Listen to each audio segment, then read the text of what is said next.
Hi guys, we're about to video. We're going to read Narnia today. We're going to read The Lion, the Witch, and the Wardrobe. Caden's going to help us as soon as he finishes. And I have the hiccups, so that's fun. Oh, yeah, he's doing Minecraft. I was going to try to show you, but I can't flip the screen. See you in a minute. Lucy looks into a wardrobe. Once there were 4 children whose names were Peter, Susan, Edmund, and Lucy. This story is about something that happened to them when they were sent away from London during the war because of the air raids. They were sent to the house of an old professor who lived in the heart of the country, 10 miles from the nearest railway station and 2 miles from the nearest post office. He had no wife, and he lived in a very large house with a housekeeper called Mrs. Macready and 3 servants. Their names were Ivy, Margaret, and Betty. But they do not come into the story much. He himself was a very old man with a shaggy white hair which grew over most of his face as well as on his head, and they liked him almost at once. But on the first evening, when he came out to meet them at the front door, he was so odd-looking that Lucy, who was the youngest, was a little afraid of him, and Edmund, who was the next youngest, wanted to laugh and had to keep on pretending he was blowing his nose to hide it. As soon as they had said good night to the professor and gone upstairs, on the first night, the boys came into the girls' room and they all talked it over. "We've fallen on our feet, and no mistake," said Peter. "This is going to be perfectly splendid. That old chap will let us do anything we like." "I think he's an old dear," said Susan. "Oh, come off it," said Edmund, who was tired and pretending not to be tired, which always made him bad-tempered. "Don't go on talking like that." "Like what?" said Susan. "And anyway, it's time you were in bed." "Trying to talk like mother," said Edmund. "And who are you to say when I am to go to bed?" "Go to bed yourself." "Hadn't we all better go to bed?" said Lucy. "There's sure to be a row if we're heard talking here." "No, there won't," said Peter. "I tell you, this is the sort of house where no one's going to mind what we do. Anyways, they won't hear us. It's about 10 minutes walk from here down to that dining room and any amount of stairs and passages in between." "What's that noise?" said Lucy suddenly. It was a far larger house than they had ever been in before, and the thought of all those long passages and rows of doors leading into empty rooms was beginning to make her feel a little creepy. "It's only a bird, silly," said Edmund. "It's an owl," said Peter. "This is going to be a wonderful place for birds. I shall go to bed now. I say, let's go and explore tomorrow. You might find anything in a place like this. Did you see those mountains as we came along? And the woods. There might be eagles. There might be stags. There will be hawks." "Badgers," said Lucy. "Foxes," said Edmund. "Rabbits," said Susan. But when next morning came, there was a steady rain falling, so thick that when you looked out the window, you could see neither the mountains nor the woods, nor even the stream in the garden. "Of course it would be raining," said Edmund.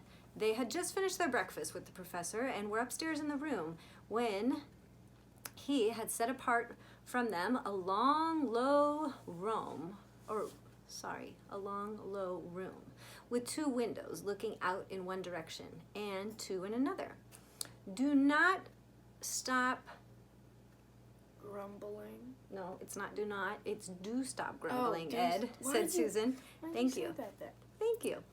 10 to 1, it'll clear up in an hour or so. And in the meantime, we're pretty well off. There's a wireless and lots of books." What's a wireless? I don't know. They didn't have wireless phones back then. "Not for me," said Peter. "I'm going to explore in this house." Everyone agreed to this, and that was how the adventures began. It was the sort of house that you never seem to come to an end of, and it was full of unexpected places. The first few doors they tried led only into spare bedrooms, as everyone had expected that they would. But soon they came to a very long room full of pictures, and there they found a suit of armor. And after that was a room all hung with green, a harp in a corner, and then came 3 stairs down and 5 steps up, and then kind of a little upstairs hall, and a door that led out onto a balcony. And then a whole series of rooms that led into each other and were lined with books. Most of them very old books, and some bigger than a Bible in a church. And shortly after they looked into a room, there was quite empty, except for one big wardrobe, the sort that has a looking glass in the door. There was nothing else in the room at all except a dead blue bottle on the windowsill. "Nothing there," said Peter, and they all trooped out again, all except Lucy. She stayed behind because she thought it would be worthwhile trying the door of the wardrobe, even though she felt almost sure that it would be locked. To her surprise, it opened quite easily, and 2 mothballs dropped out. Looking into the inside, she saw several coats hanging up, mostly long coats. They were fur. There was nothing Lucy liked so much as the smell and feel of fur. She immediately stepped into the wardrobe and got in among the coats and rubbed her face against them, leaving the door open, of course, because she knew that it is very foolish to shut oneself in a wardrobe. Soon she went further in and found that there was a second row of coats hanging up behind the first one.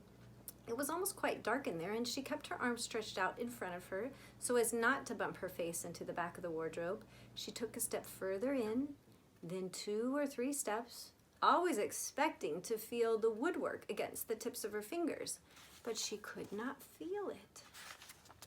"This must be simply an enormous wardrobe," thought Lucy, going still further in and pushing the soft folds of the coats aside to make room for her. Then she noticed that there was something crunching under her feet. "I wonder, is that more mothballs?" she thought, stooping down to feel it with her hand. But instead of feeling the hard, smooth wood of the floor of the wardrobe, she felt something soft and powdery and extremely cold. Do you think it's mothballs? Probably. What are mothballs?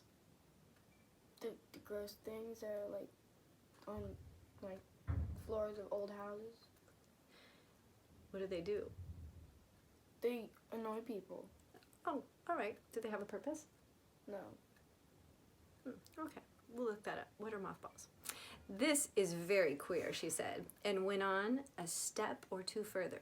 Next moment, she found that what was rubbing against her face and hands was no longer soft fur, but something hard and rough and even prickly. "Why, it is just like branches of a tree," exclaimed Lucy, and then she saw that there was a light ahead of her, not a few inches away where the back of the wardrobe ought to have been, but a long way off. Something cold and soft was falling on her. A moment later, she found that she was standing in the middle of a wood at nighttime, with snow under her feet and snowflakes falling through the air. Lucy felt a little frightened, but she felt very inquisitive and excited as well. She looked back over her shoulder, and there, between the dark tree trunks, she could still see the open doorway of the wardrobe and even catch a glimpse of the empty room from which she had set out. She had, of course, left the door open, for she knew that a very silly thing to shut oneself into a wardrobe. It seemed to be still daylight there. "I can always get back if anything goes wrong," thought Lucy. She began to walk forward. Crunch, crunch, over the snow and through the wood toward the other light. In about 10 minutes she reached it and found it was a lamppost.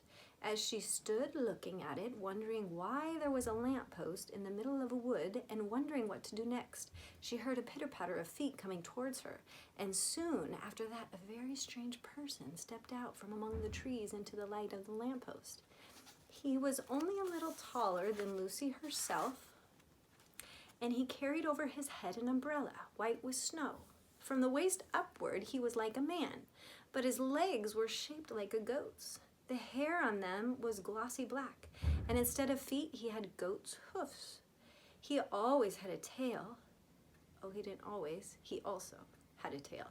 But Lucy did not notice this at first because it was neatly caught up over the arm that held the umbrella so as to keep it from trailing in the snow.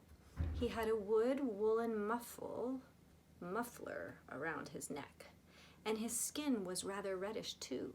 He had a strange but pleasant little face with a short pointed beard and curly hair, and out of the hair there stuck 2 horns, one on each side of his forehead.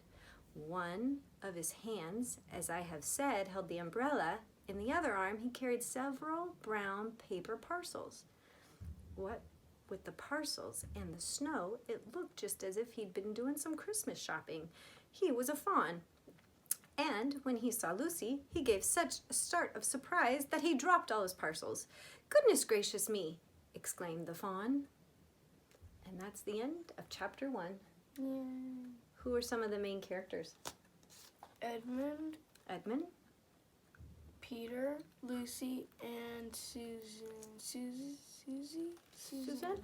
Who went through the wardrobe? Lucy. And maybe now you can think of what's the summary of that first chapter 1. And we'll read chapter 2 tomorrow. Chapter 2, what Lucy found there.